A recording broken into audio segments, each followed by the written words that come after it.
Tonight on Access TV, it's Gotham Comedy Live. Get ready to laugh with Nore Davis, Karen Morgan, Giulio Gallerati, John Moses. This week's host, Dom Irrera. Gotham Comedy Live. All happening right now. Ladies and gentlemen, Dom Irrera.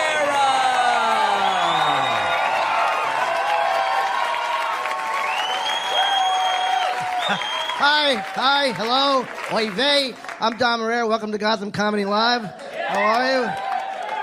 Thank you for coming out in this brutally cold weather for a laugh, because let's face it, you need a laugh or you wouldn't be here. If you could still make her laugh, you'd be home getting laid, but you gotta come for laughs, right? That's all you got. I love you people. I gotta tell you, I'm one of these people. I love people. I don't care what you are. I'm a Catholic, I'm Italian, I'm from Philly. I don't care if you're a Buddhist, a Hindu, a Muslim, German, Jewish, or even Hebrew. Doesn't matter to me. You're all wrong anyway. You're wrong about God. You're wrong about Jesus. Jesus doesn't love you. Jesus loves me. A Catholic priest once told me that while he's buttoning up my little pants. We try and make things that are painful funny. Child molestation is obviously a horrible, hideous thing, but there's a flip side to everything. What about the kids like me who wanted to be molested and nobody would touch? What about that kind of pain? I remember my grandmother would give me a bath. She was so kind and loving and tactile. I said, Grandma, just tickle my little balls with that feather touch. Just cup them. Guess their weight. Beazle or nozzle, my little pink doggy dingleberry. Let me see your tits. I'll give you $1. $2 if you let me teabag you. I love you, Nana. We lost my grandmother. She didn't die. We lost her. She actually shrunk to the point we can't find her anymore. It's so sad. We know she's still in the house. She's just not visible to the naked eye. All we hear out of the rug is, Bafangula, gigas. I'm going to tell you something. It's good to come out for a laugh. Laughter is the best medicine, right? Other than medicine. Medicine's the best medicine. That's why they call it medicine. What are you, fucking retarded? Laughter's nice. Once you get 102 fever, I would suggest an antibiotic over a joke book. I'm just saying. So anyway, Bill Cosby started raping me in the summer of '84, and he continued to plunge my anus. You know, I'm so conditioned now. I can't climax unless I hear Fat Albert's voice. That's a true story, ladies and gentlemen. I love when comedians say true story like you give a fuck. Hey, how about something funny you made up? Because your true stories, to tell you the truth, to put me to sleep. Why don't you bullshit like those other comedians? Like you're going to walk out of here tonight and go, well, all the acts were good except that guy Dom Irrera. He wasn't really funny. But talk about integrity. My God. All he did was tell one unfunny truth after another. I've never seen anything so unfunny. I'm a comedian. I'm older than a lot of you people, believe it or not, as good as I look, as cute as I am. And I see you, and you look like angels to me. That's the greatest thing about getting older. I look at you, like you're like an angel, like floating through the atmosphere to torture men. Look at that. Well, and that's the greatest thing is, as you get older, more and more women look beautiful to you because you naturally lower the bar in the sense that, not for nothing, a lot of you girls, let's face it, are average or less than average. Even a little skanky, a little stinky. But with that said, you look good to me because I'm not as hot as I was. Quite frankly, 15 years ago, I wouldn't crook my neck at some of you wildebeest bitches. And I say that with all due respect.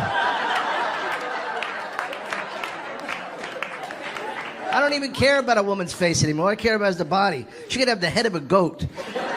She's got a nice body. Did you see the ass on that goat-headed woman? Forget about it. Tell you what, she files those horns and trims that goatee. Not a bad-looking girl. Women can fake a lot of shit. Men have trouble faking. And one thing you can't fake is an erection. You can't lie about an erection. You're either hard or you're not. You can't go, baby, I love you. Yeah, do you? But, I don't turn you on anymore. You totally turn me on. But you're not hard. What are you going to say? Yes, I am. No, you're not. I'm staring right down the barrel.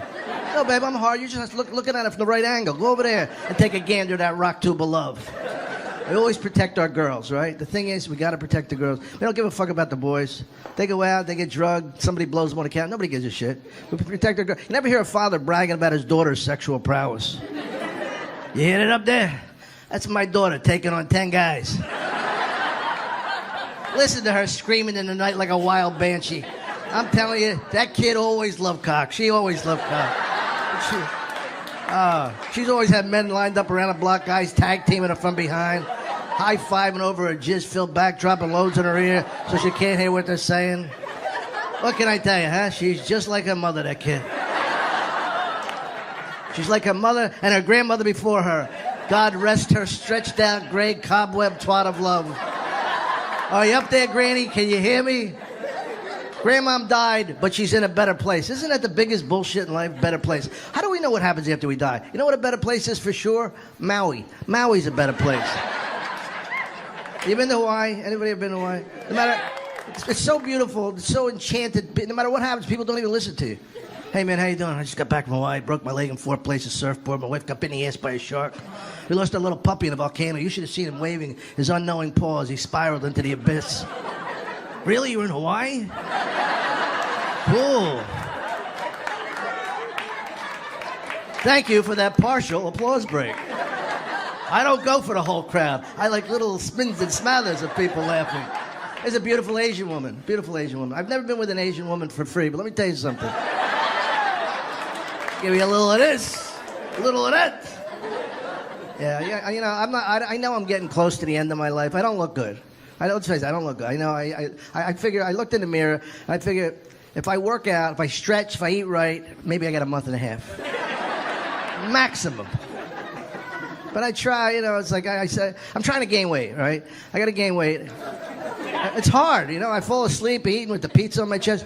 It's hard to gain weight because you know I gotta gain 35 pounds by the end of February for a part in a movie. I don't know what that movie is. Hopefully something comes up. I need some guy 35 pounds. I realized that I couldn't even be gay now. Because I couldn't get in gay shape. I couldn't do the ab work to be gay. You know what I mean? It's like, if I tried to come out of the closet, 2 big, strong, fucking gay guys would throw me back in. Get the fuck back in there, you old fart. You had your chance when you were in your 20s. It's a lot of work. I always love it's so different, like gay guys and gay women, because guys are always going, man, I look nothing hotter than 2 chicks together. No, nothing hotter than 2 hot chicks together. Believe me, you don't want to see Bertha and Anna down by the dock, pumping it in as the tugboats are pulling in. Ooga. You never hear women wanting to see 2 guys together. Allison, but I love to see Gus blow Big Vic. Maybe I'm just a hopeless romantic. Wouldn't it be nice if little Gussie just staggered to his knees and start whomping and chomping on Vic's chub? Is it hot or is it me? We like those lipstick lesbians. That's what we like. Those articles about the 2 co-eds lounging around the dorm in high heels and lingerie, studying. That's the way most girls in college study. Allison, you want to study? Gee, I don't know, Bridget. Let me put some stripper pumps on and some crotchless edible underwear. Maybe that'll get me in the mood to read some anthropology with you. And they get so bored, they start sexually experimenting with each other. I can't fathom getting that bored with one of my friends.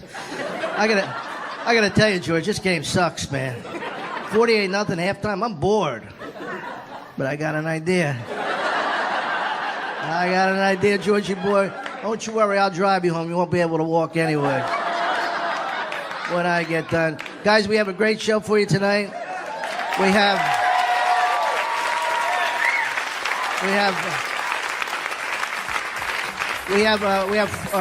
4 acts on the show. They're all terrific, except one's a dud. Anyway, love you, man.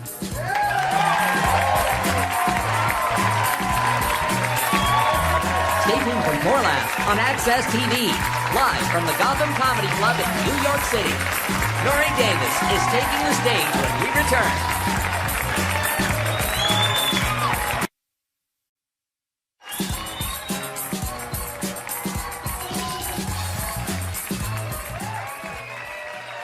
Okay, everybody, please welcome to the stage Nori Davis. He's got an album out now. It's called Home Game. Nori Davis, give him a hand. All right.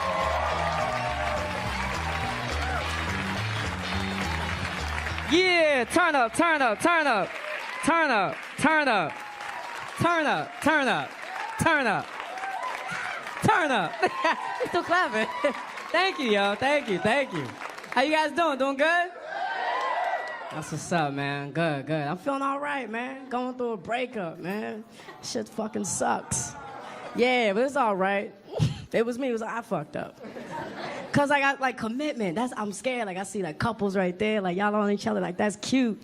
I want to do that, and then I'm like, nah, fuck that.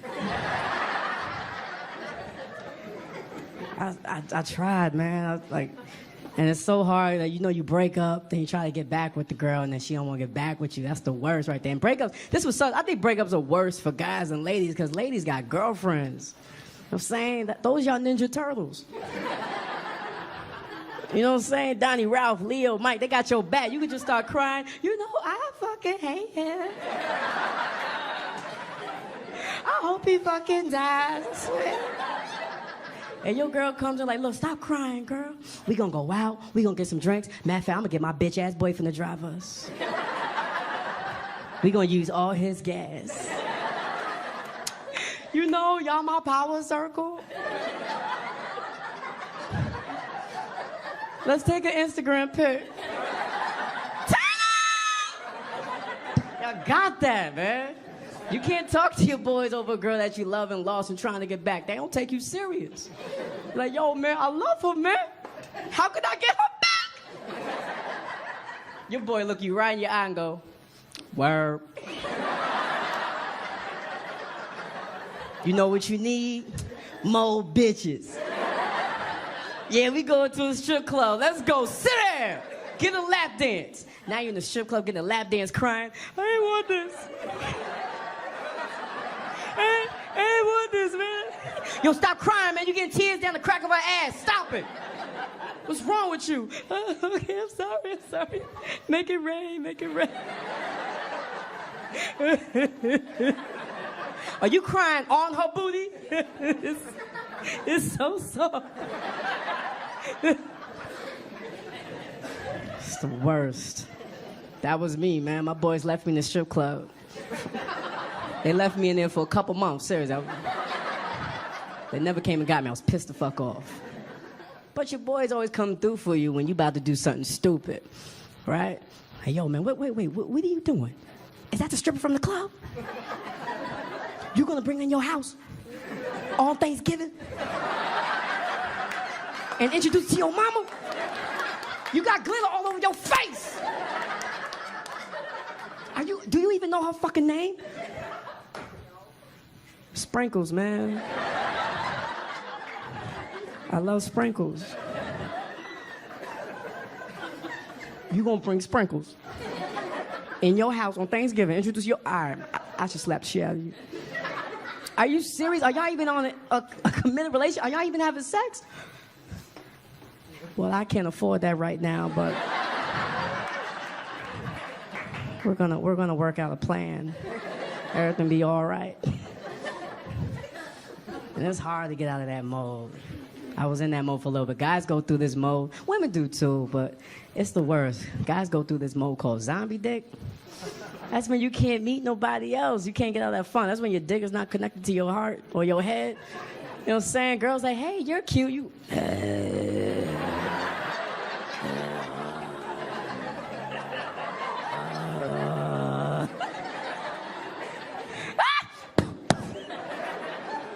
Gotta shoot it down like The Walking Dead. 2 in the dick, 2 in the head. Gone. But it's good, man. I'm back on the dating scene, man. And what's great about the dating scene? Sex. Let me tell you something about sex. I'm not a freaky deaky dude, man. I don't like it. I met this one girl. She loved having sex in the shower. Ugh, I hate it. I know I know people love it. I hate that shit because the women having a great time, man. They bent over, the water's hitting their back, but then it goes in my eyes, and I can't see any. Can we stop? Can we stop? I want to stop. She's all like Michael Phelps. Come on, motherfucker, bring her. Let's go. I can't see any. Can we go to dry land, please? I can't see. I'm real simple with sex, real simple. My boys always talked about it, man. I know I'm going kind of hard in the beginning of the show, but ain't no sex? Ugh, disgusting. I'm with the ladies on that. That's just disgusting. Look at the guys. Yo, shut the fuck up, man. Like, why you knocking if you ain't trying? Nah, it's nasty. I can't do it, man. I'll never do it because I can't get over the fact that my dick is brown, so it looks like I'm putting poop back in her butt.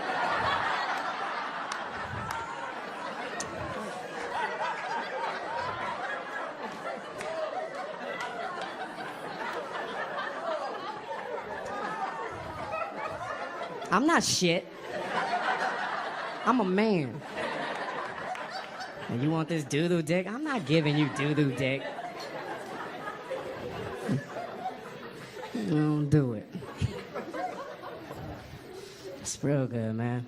But like the highlight of sex for everybody, man, women and men, orgasm. Orgasm is dope. It is, man. You know it's really good when they say your name. Oh, Nori! Like, word. I hope you guys experience that. They're not saying your name. Keep going. You'll get there, brother.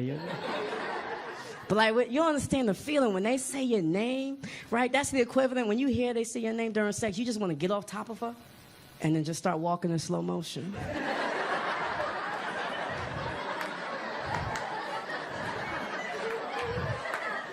And then she blows up behind you. Poof.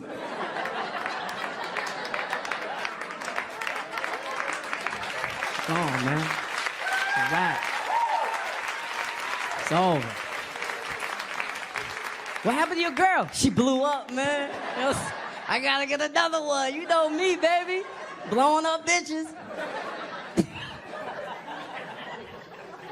The ladies get the same experience. Like, for a guy, like, we can't say your name during sex. That's some bitch shit, right? Like, oh, Jessica, oh my God. Oh, Jessica, shit, you. Oh, this pussy's so good. All right. I'm gonna need you to take this pussy and calm down. Oh, God. Chill, you can't. You could tell we feeling it when we just start buying you everything.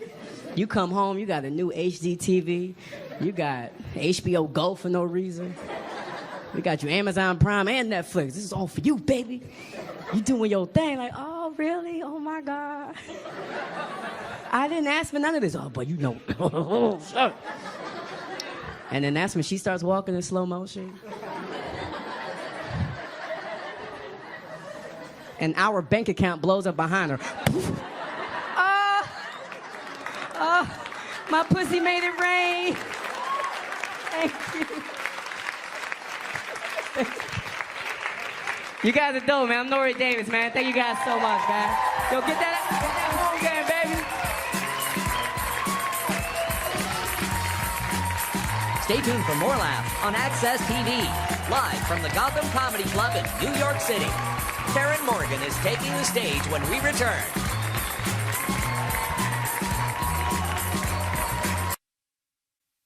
Welcome back to the Access TV presentation of Gotham Comedy Live. More laughs right now.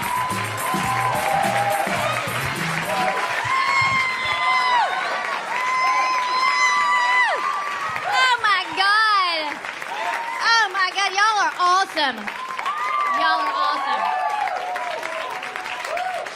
I gotta tell y'all first, I am from Georgia.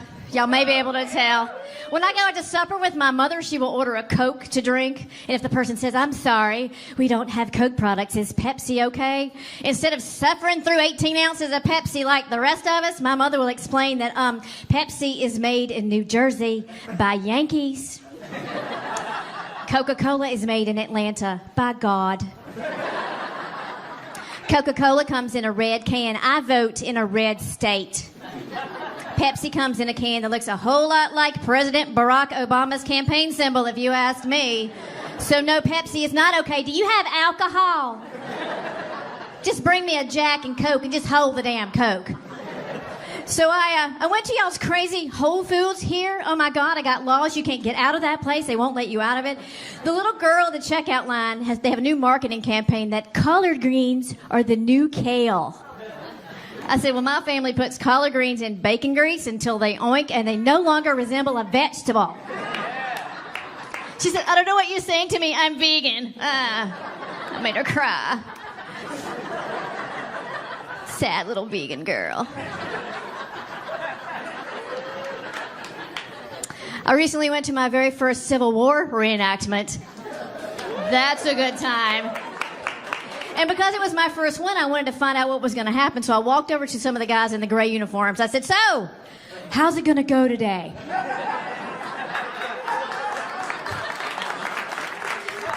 And this one guy very seriously looked at me and goes, well, we don't win. But see this? This is my friend Greg. Greg has a whole lot of fake blood, and when the battle starts, Greg puts all sorts of blood all over himself. Greg dies real good. I don't die so good anymore. It hurts my back to die hard. So I just ease myself down onto the ground, and then I take out my iPhone, and then I can videotape the skirmish while I'm down there. And then another guy came through on a horse, and he was wearing a blue uniform. And Greg got all red in the face and started screaming out, "Go to hell, Sherman!" Ah! And I'm like, Greg, man, you're going to have a real heart attack on this fake battlefield. Come on, man, 150 years. Let it go, Princess Elsa. Just let it go. Come on. I live up in Maine now. I live up in Maine, which is the south of the north. Awesome. What a place to live. I love it there. We had a guy up there that took off every stitch of his clothes, got into his dump truck, and then drove his dump truck through the front wall of another guy's house. Then he got out of the dump truck and started to fight the guy that lived in the house. The guy in the house took out a hammer and just beat the shit out of the naked guy. And when he was interviewed, the guy in the house said, "Well, I was in my living room, and thankfully I keep a hammer there."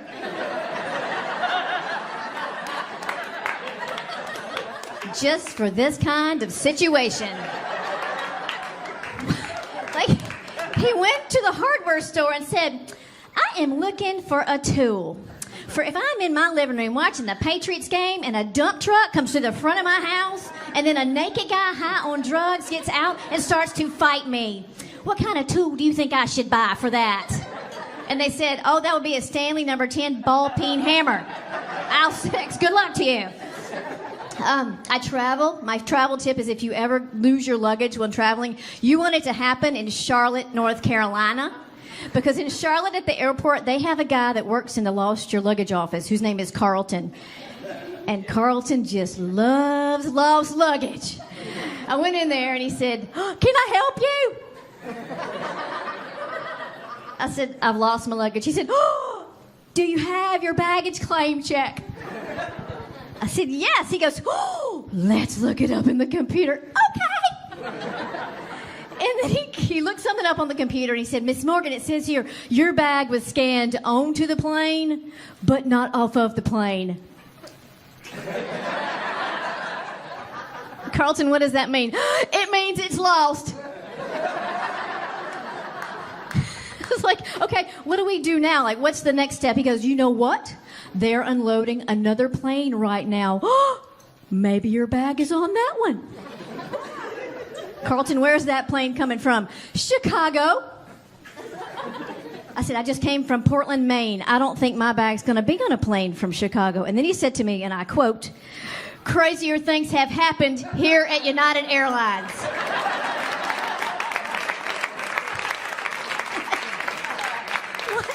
And then he grabbed my hand like we were going to go to the county fair for fried dough, and we just skipped merrily over to the baggage carousel where the third bag off the plane from Chicago was my suitcase. And I said, "I don't understand how this has possibly happened. I came from Portland, Maine to Charlotte. How did my bag go from Portland to Chicago and then to Charlotte?" And then he said to me, "Maybe your bag just wanted to take a separate vacation." I said, "Carlton, I love you. I still don't understand." He goes, "Well, Miss Morgan, it's like this. It's like when you go drinking with a bunch of friends and you're out drinking and you're doing shooters and you're getting drunk and then you lose somebody in your group and then you worry for a while that maybe Mary Beth is getting raped or strangled in the parking lot. And then you have some more shooters and some more drinks. And then you forget that Mary Beth is getting raped or strangled in the parking lot. And then you leave the first bar and you go to the second bar, and guess who is standing there just smoking a cigarette waiting for you? Mary Beth. Mary Beth is your suitcase. Enjoy Charlotte, North Carolina." Awesome. Crazy. Carlton. So I just turned 50 a few months ago, and thank you. Thank you. Working on that. Here's the greatest thing about 50. I was at Target. We had a snowstorm up in Maine. Normally they have a towel there to wipe the snow out of the carts. Got there a particular afternoon. No towels. All the carts were wet. Little girl standing there in her little khaki pants and her little Target shirt. Amanda. And I was like, there's no towels here. She goes, oh, well, they're still wet from last night. I said, well, what am I supposed to do? She goes, you could go in the bathroom and wipe them out with paper towels. Well, my 30-year-old self would have gone in the bathroom and wiped it out with paper towels. My 40-year-old self would have called Amanda's manager. We would have had a little to-do in the front, and Amanda would have had a little thing about customer service. My 50-year-old self took my shopping cart directly to the first clothing section that I came to. And just lined it with little boys' T-shirts and just kept on shopping. It's very fun. Very fun. I'm 50. So last year, some girlfriends and I, we went down to Mardi Gras to celebrate our 50th birthdays. Mardi Gras is awesome. Everyone should go at some point in their lives. We got titty beads. Woo! No, you show your titties, you get the beads. Ladies, you don't have to actually show your tits to get the beads. If somebody in your group blows the guy, they'll give you a whole box of beads. Awesome. We're married. We only blow people if we want something. And apparently we wanted Mardi Gras beads. And at this point in our lives, we would rather blow a stranger than show our tits in public. So, I'm Karen Morgan. Thank y'all so much. Have a great night.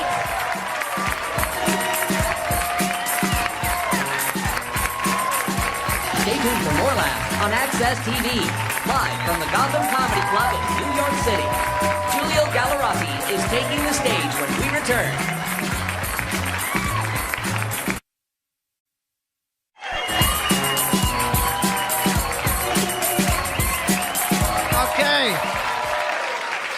I got a 30-second joke. Woman's at a gynecologist examining her. He says to her, you have the largest vagina I've ever seen. You have the largest vagina I've ever seen. She says, you didn't have to say it twice. He says, I didn't.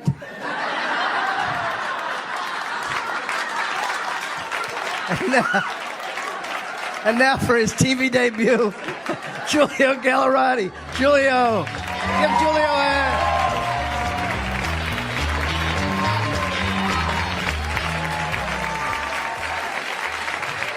Hello. Thank you. This is great, man. I was hanging out with my grandmother the other day, and she's funny because she's not racist, she's just old. You guys know about that? It is a thing. Like, she'll just say stuff that sounds incredibly racist, and people will just be like, oh, she just can't see well. But it's true, like, she can't. So it's funny, she'll say stuff, and I'm always not sure as to why it sounds racist, but it always does. For example, one time I'm sitting at home watching TV. She comes and peers over my shoulder. She's like, Julia, are you watching rap videos? She's like, you kids and your rap videos. And I'm like, that's the president.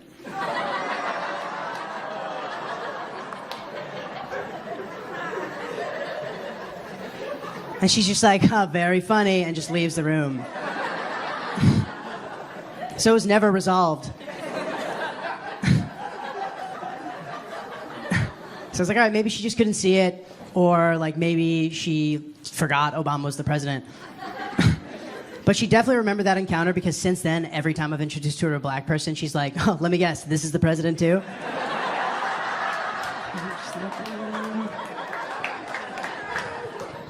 That's awkward. It's funny too, like, the last girlfriend of mine she remembers is my girlfriend from high school, so now every girlfriend is still the girl from high school, which is kind of awkward also. The girl I'm seeing now, she goes to fashion school. She goes to FIT. Which I'm not a big fan of the school because of a story she told me. She said one time, like, a speaker came in from Chanel and addressed the student body. And she was sitting in the front row with her bag. And the lady's like, guys, I've been working in fashion for a very long time, and it is my professional opinion that this woman has the worst fake Chanel bag I've ever seen. She's like, you should be ashamed of yourself. She's like, you might want to get out of here. I was like, that's horrible. That's the worst thing I've ever heard. I was like, that would never happen at any other school's guest speaker. Right? Like, I can't imagine at medical school a doctor's up there. He's like, I've been in medicine for a long time, and it is my professional opinion that this man has the worst prosthetic leg I've ever seen. You should be ashamed of yourself walking around on that thing. What are you, a pirate? Yeah, that's right. Get out of here, man, if you can. That clearly never happened. It's insane, man. I sit at home a lot during the day. Just try to write these jokes. You know?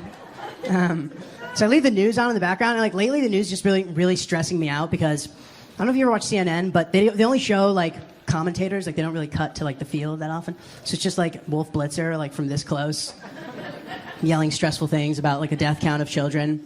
And I'm like, this is awful. Like I need a new news channel that delivers it in a more like relaxing fashion. I think the BBC has accomplished that. It's the same news, but they do it with a cadence where like anything is perfectly fine. Like the same story that used to stress me out, they come on, they're like, the bus heading for Jakarta carrying 125 children was found, but none survived.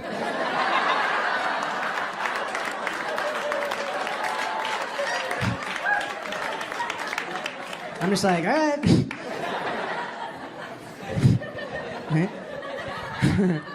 Like, that's genius. Like, I wish I could have thought of something like that as a kid when I would get in trouble with my parents.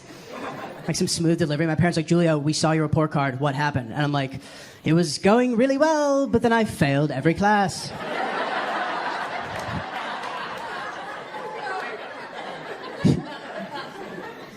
God, man. I just had to buy a car. That was a pain. It's funny, like I live in New York, so like I don't really drive. So now having to drive again, like I've just realized things that I used to hate about driving. One of them is like when I'm trapped in the car with people who like think they know the words to every song. It's terrible, especially because like they don't know the words, so it's like them just making noise over popular hits from the past 20 years. Like there's the songs that'll set them off are like Seal, Kiss from a Rose. If you guys remember that song. The song comes on, the guy he can't even help it, he just kind of looks over, he's like, ba-da-da-da.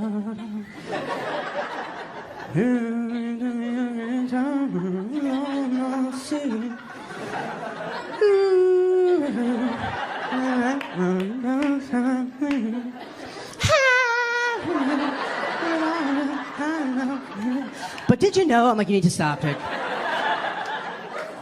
You're really stressing me out. It might be worse though when they like know all the words like to every genre. Like, I have XM radio and there's literally every genre you can imagine, and I have a couple friends like that. I'll just try to like bang out a bunch of different genres real quick, see if they can get them because it's so ridiculous.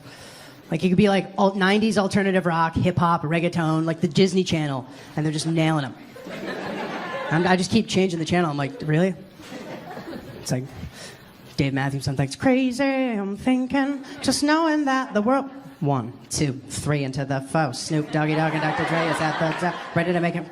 Tú sigues controlando, hey. Te dice que más salvándonos. Se venga. I'm like, oh my God. Like, what do I have to do? I'm like, oh, opera station, all right. And then, Quando sono solo sogno l'orizzonte maga le parole. Try to. Thank you.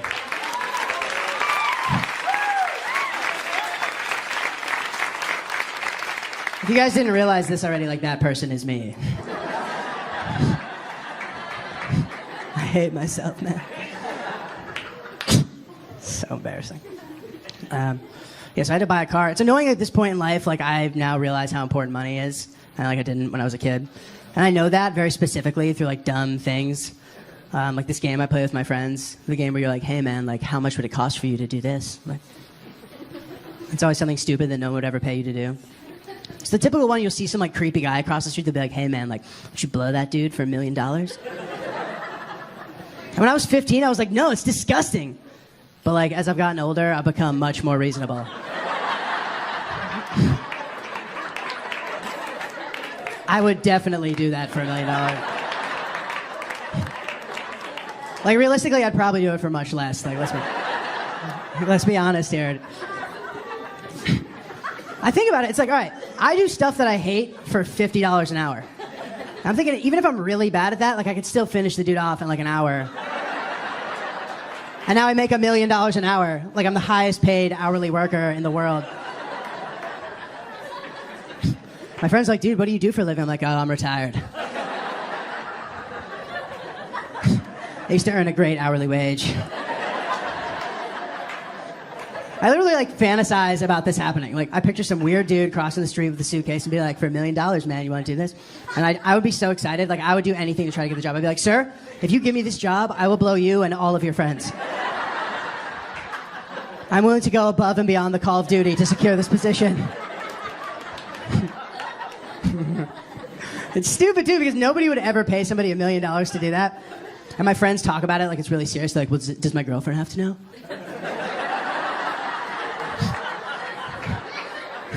I'm like, the first person I would tell is my girlfriend. I'd go home and I'd be like, babe, the greatest thing ever just happened. She would just start crying tears of joy. And she'd be like, I finally get so many authentic Chanel handbags. Please continue selling your body. Thank you very much, guys. I appreciate it. Stay tuned for more laughs on Access TV. Live from the Gotham Comedy Club in New York City. John Moses is taking the stage when we return.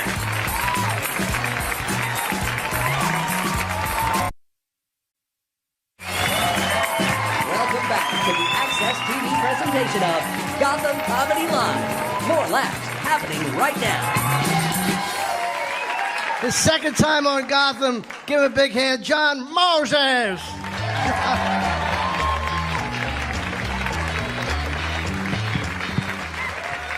Guys, the legend, Dom Herrera. And I think he fucked my acting coach. It was a woman, relax. Okay, moving on. Oh, I just got married. Yes, guys. And there are a lot of reasons why I married my wife. She's a beautiful woman, she's kind, she's generous, she's my best friend. All of that is true. But one of the reasons why I married her is because I know divorce is a thing.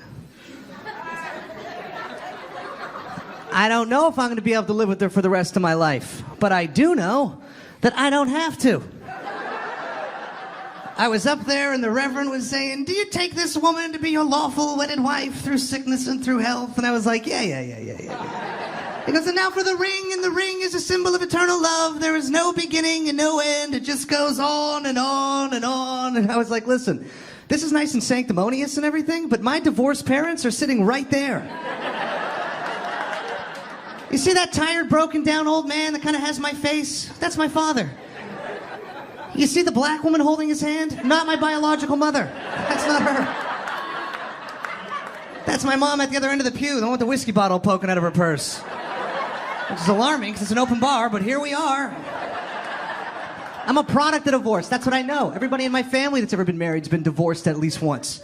My sister's been divorced twice. My cousin's second marriage is hanging on by a prenup. He doesn't love her anymore, but he doesn't hate her enough to give her $100,000 to fuck off, so he's just stuck there white knuckling it. He's like, ah! And I love my girl, man. I didn't marry her to get divorced. But if the going gets tough, I might get going. And I mean real tough. For better or for worse has to fall on a scale. And as long as it sort of fluctuates within the norm, you ride that shit out, you know? Like extenuating circumstances. 18 months of unemployment, you don't get divorced over that. You ride it out. You got a mother-in-law that just keeps on living and living and living, Christmas after Christmas, sucking up all your precious family time. Just ride it out. 2 glasses of wine a day turns into a crack habit, I gotta go. That sounds drastic, but I'm from Toronto where the last mayor smoked crack, so I feel like anything is possible. If it gets way worse, I gotta go, man, you know? She gains 20 pounds? No big deal. You fuck through it. Maybe Santa slides a yoga mat underneath the Christmas tree next year. She gains 140 pounds, that's another person. If she's gonna start bringing other people into this relationship, well, then so am I. I think I got a volunteer over there. She's like, it's me, I'll do it. I don't need $1 million. Just a couple of vodka and tonics. I'm an alcoholic. I'm an alcoholic and a drug addict. I quit drinking and doing drugs 8 years ago. Somebody just booed me. You're fucking telling me, pal. Jesus. And I just want to say this. Drinking isn't for everybody. But so is not drinking. I go to meetings. And I was at a meeting the other day, and this old guy comes in, like 75 years old, trembling. He goes, I need to quit drinking. And I was like, now? There's like 3 minutes left in the fourth quarter, and you're down by 30. Now you want to start D'ing up, dude? You got to drink more, man. You got to put the foot down. Start doing heroin, you know? And I come from a family full of alcoholics, you know? I come from a drinking family. And my dad, he's like a functional alcoholic. Worked hard, 2 jobs, but weekends, look out, you know? Fridays, come home, 2 in the morning, blacked out, order a pizza. Pizza would get there, he'd throw a slice in someone's face. And go to bed, like, fun, you know? We'd wake up the next morning, he'd be like, who ordered the pizza? We'd be like, Dad, stop it. You know? I was a maniac when I drank. I take after my mother. I used to black out all the time. I black out. I woke up in jail. I woke up in the hospital. I woke up in the middle of a fight with a bouncer 2 seconds before he broke my nose. Do you know what it's like to wake up in the middle of a fight? It's terrifying, man. One time, I blacked out, woke up making out with a hot chick, blacked back out, woke up 4 hours later eating out a fat chick. And I finished the job. That's a good story. Yeah, we got some old school dudes in the back. They know fine dining. My mother's a maniac when she drank, man. And not to get on my mom's better than your mom on you guys. But my mom could definitely drink your mom under the table. In her prime. She's lost a step or two now, but in her prime, man, she could drink anybody under the table. She drank her husband into the ground. He's dead now. But this is a happy story because he was a wife beater, so she's actually a hero. She's not the hero all you hashtag feminists deserve. She's the dark knight that you need.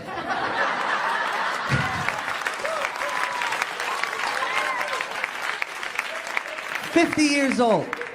50 years old. Her husband died, cirrhosis of the liver. Terrible. He was in the bathroom, shit his pants. That was it. EMTs come, load him up on the gurney, and before he died, they're wheeling him out, and they push him past my mom, and he looks at my mom, and he goes, am I gonna die? And my mom looks at him and goes, probably. Probably? Are you fucking Clint Eastwood? Is this the end of Unforgiven? Probably? But she didn't know he was gonna die, man, you know? And she felt bad about it. A week after he died, she called me, she goes, John, I didn't know I wasn't gonna see him again. And I was like, I know, Ma. And she goes, he wasn't all bad, John.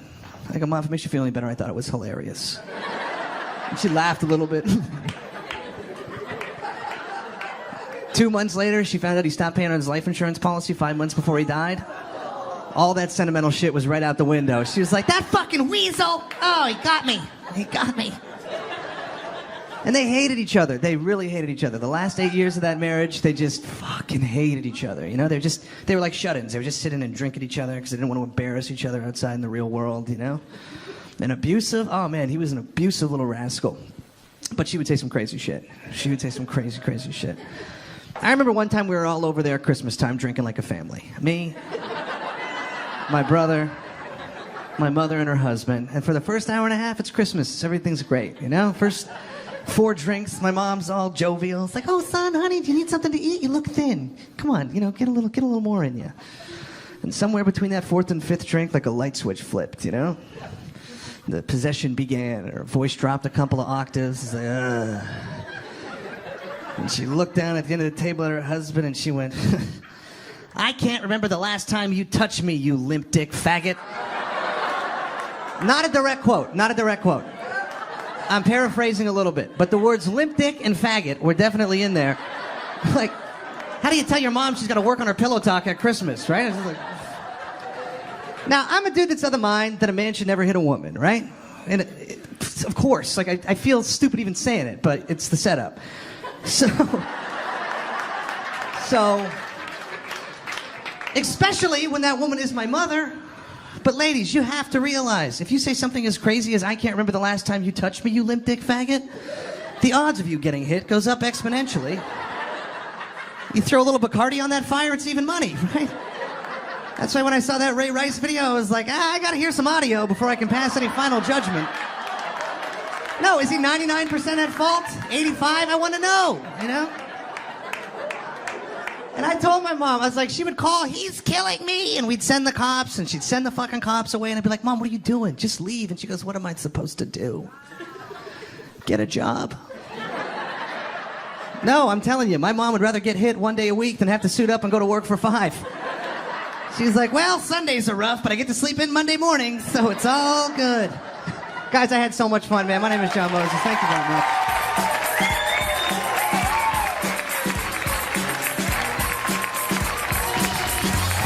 Stay tuned for more laughs on Access TV, live from the Gotham Comedy Club in New York City.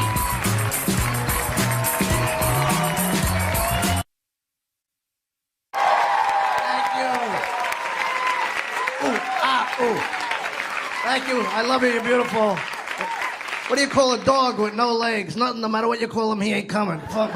Is this all? What do you call a Mexican hitchhiking? Stranded. Come on, folks. Give it a little. A black man and a Puerto Rican are in a car. Who's driving? The police. Ladies and gentlemen, is the sound system working in here? Is this thing on? Is this thing on? Why do you wrap a gerbil in duct tape so when you fuck him, you don't explode? Ooh, ooh. How many seconds do I have left, you motherfucker? All right, let's bring up the cast and crew. Everybody. Thank you. Noel Davis, Karen Morgan, Giuliano Godard, and John Moses. Thank you. Thank you. Tune in next week for a better show. Come on.